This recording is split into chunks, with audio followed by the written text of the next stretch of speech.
on, Chiefs Kingdom? Happy Tuesday. I'm Hayley Lewis, and this is Chiefs News Daily. Today, we got a special episode. We got Max Chadwick. He is the college football analyst for PFF, joining us today to break down the Chiefs' 2024 draft class, talking about the transition from collegiate ball to the NFL and which players are going to have the easiest one, who's also going to stand out. Make sure you like and subscribe right here on the KCSN YouTube channel, and let's get into this. All right, Max, let's dive into this. The Chiefs drafting 7 picks in the 2024 draft pick. We got a guy like Xavier Worthy. We got a guy like Kingsley Suamataia, vastly different positions.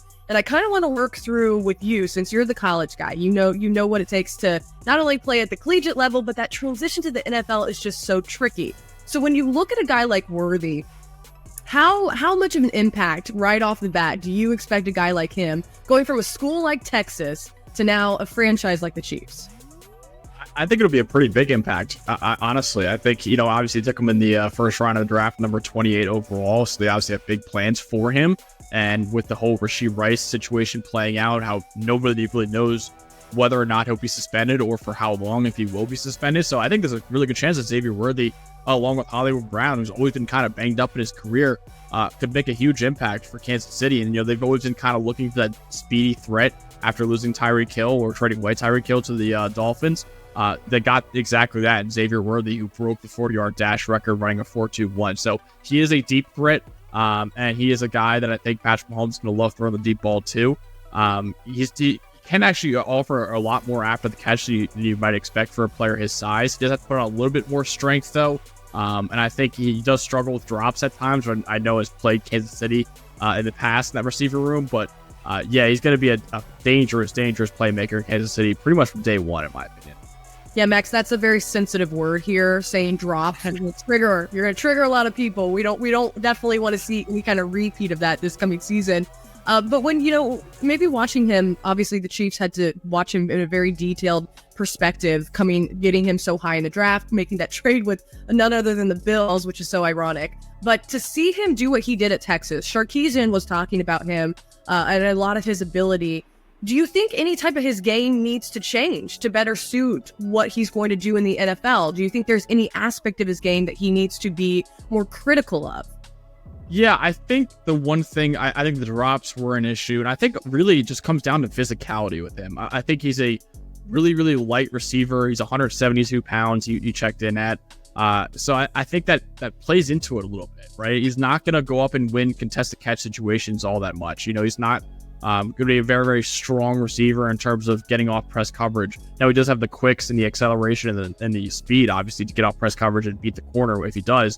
But if a corner gets a really good, couple hands on him at the line of scrimmage, he could be jammed, honestly, at the line of scrimmage. So I think the big thing with him is just strength and just getting more consistent in terms of catching the football. Because everything else, not only is he a deep threat. I know you hear the fast 40 time, you kind of shudder thinking of other speedy receivers who have not worked out, like John Ross in the past. Xavier Worthy is a really, really good route runner too. I think that's another thing that people don't really talk about too much in his game. So he's got the agility, he's got the acceleration, he's obviously got the speed. I just think adding strength and getting a little more consistent is going to be really important for him. All right, sticking with strength, we look at the second round pick for Kansas City, Kingsley Suamataia, coming out of BYU, spent some time in Oregon. This is a guy who could potentially make an impact on the offensive line. The Chiefs, although their offensive line was very weak last year, and I was reading through PFF's weakness grade, giving the offensive line the most that needs, or excuse me, the line that needs most improvement, right? The position group that needs most improvement. Can a guy like Suamataia really make an impact right away as a rookie? Because for an offensive lineman to come into not only an Andy Reid offense, but to play up against these guys in the league, that has got to be a hard transition. Are we looking at him for 2025, or is this potentially a guy who could fill in that left tackle role this year? I don't think he'll be expected to be the starting left tackle immediately. I think Wanya Morris will probably be the guy, Kansas City at left tackle to start the year. If he struggles, or if Suamataia really looks great in practice, maybe he will get an opportunity. But I don't think Suamataia will be a starter immediately for Kansas City. I think he'll start off as a backup offensive lineman, which I think is honestly not a bad call for him. Because the big thing with him is that he's such a freaky athlete, but he's really raw in a lot of areas, which is why he ultimately fell to the second round. Late second round too. Usually guys, offensive tackles who are that freaky of an athlete go a lot higher than that. But because he's a little bit raw in a lot of areas, namely his run blocking, he did fall to the late second round. I do think he's a pretty good pass blocker. He's shown that in the last couple of years. But I think as a run blocker, there's still a lot of work there to be done. So yeah, I don't anticipate him being a instant impact contributor for Kansas City. I think he's more of a long-term play for them. But like I said, I wouldn't rule out though, if Wanya Morris, who's not, great, if he struggles at the gate, or if Sumatia, like I said, really does well in practice, maybe Andy Reid gives him an opportunity to play. How different is that transition when we were just talking about a receiver to the NFL, an offensive lineman to the NFL? Why is that position group such a bigger challenge, a bigger jump, I guess you would say? Yeah, I just think, college offenses are not very pro style in a lot of ways, and they really kind of help out offensive linemen in a lot of ways in college. And then you get to the NFL and it's like, no, you're like on an island a lot of times against these superstar defensive linemen. Honestly, Kansas City has got one of them in Chris Jones. So I think the defensive line in NFL has been unbelievable over the last few years. So I think that plays a part into it. I don't think the development of offensive line, this has been kind of an issue for a long time now. The development of offensive linemen in college for the NFL hasn't been great. They've been kind of developed for the college game, and then there's still like a whole new development process they need to do when they get to the NFL in a lot of ways. So I think that's the one position that's really hard to translate immediately to the NFL, just because like there's so different in terms of the offenses, in terms of what you're being asked to do as an offensive lineman. So that's why I think, especially for a guy like Keeson Somatia and for other rookie offensive linemen, it's for guys to struggle off the gate as rookies. I really don't put too much stock into it. You should, honestly, as a rookie offensive lineman.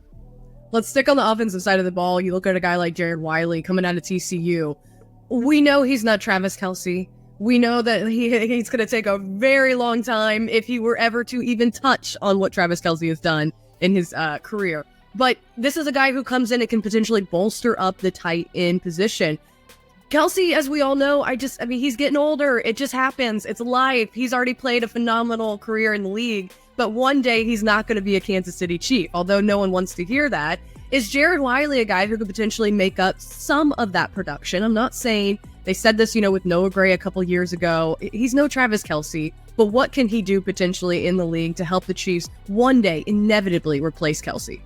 Kelce, right? You said getting up there in age, and also he's dating the biggest pop star on the planet right now. So he's got a lot going on. Travis does off the field in terms of on the field too. But yeah, I think when he does finally retire, I think Jared Wiley has the capabilities. Maybe not.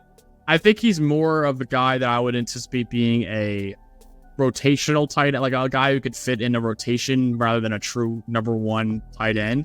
But he was impressive at TCU last year. He's really good after the catch. I think he had the 8th most yards after the catch last year among all tight ends in the country. He tied for the most receiving touchdowns last year. He had 8 receiving touchdowns as well. He's a really natural athlete. So I think he's a really, really good athlete, really good hands. He never really drops too many passes. He had a 2% drop rate last year. So I think as a blocker, he struggles, which again, that's a little bit of the Kelce comparison that a lot of people have been throwing out there. But I think he's just a post-up player, kind of like a basketball player, where it's like, man, just throw it up to him and let him treat it like a rebound and he's going to go up and get it. And I think he's got the upside to be a starter down the line. And fortunately, he's learning from one of the greatest tight ends of all time in Travis Kelce. So maybe when Kelce does retire, Jared Wiley will be able to step right in and be the number one tight end for the Chiefs, because he's certainly got the athleticism and all the traits that you look for in tight end. All right, folks, that does it for another episode of Chiefs News Daily. As always, make sure you join us on that LLC, our Loyal Listeners Club, a great place to interact with other fans and myself. Always give us a like and subscribe here on the KCSN YouTube channel, and have a great rest of your day. We'll see you tomorrow.